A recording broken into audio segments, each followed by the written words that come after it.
ఇప్పుడు దర్శనం అయిపోయి వచ్చాము. మాకు 2 hours పట్టింది. 12కి వెళ్ళాము, 2కి అంతా బయటకు వచ్చేసాము. ఎంత జనం అంటే అంత జనం ఉన్నారు. తోసుకొని వెళ్ళిపోతున్నాము. చాలా ఇప్పుడు మార్నింగ్ అయితే అంత లేదు, కానీ ఇప్పుడు ఇంకా చాలా మంది జనం ఉన్నారు. రోజుకి 4 లక్షలు ఇంకా ఎక్కువ మంది అవుతున్నారు. రాముడి దర్శనం చాలా చాలా బాగా జరిగింది. ఆ అనుభూతి చెప్పలేనమాట మాటలు, అంత బాగా జరిగింది దర్శనము. చాలా చాలా బాగా జరిగింది. మేము ఇక్కడ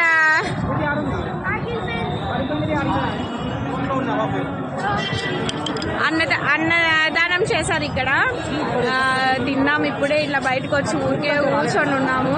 చాలా జనం ఉన్నారు. కొద్దిగా చాలా చాలా బాగుంది. అసలు రాముని పుట్టి నడిచిన ఊరు అయోధ్య.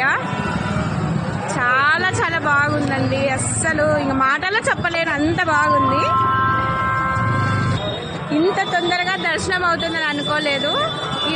జనవరి 22వ తేదీ ప్రాణప్రతిష్ఠ అయింది రాముడిది. ఈ రోజుకి ఖచ్చితంగా 17 రోజులు అవుతుంది. మేము ఎంత పుణ్యం చేసుకున్నామో, మాకు దర్శనం కలిగింది. మాకు చాలా ఆనందంగా ఉంది. ఎంత ఆనందం అంటే ఇంకంత ఆనందంగా ఉంది అసలు.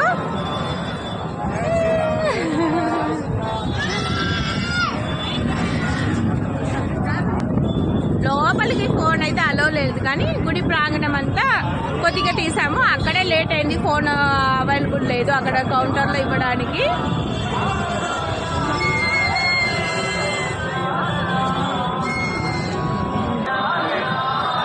ఇక్కడ కూడా ఏదో గుడి ఉందంట, ఇంకంతా రాముడే అనుకుంటా.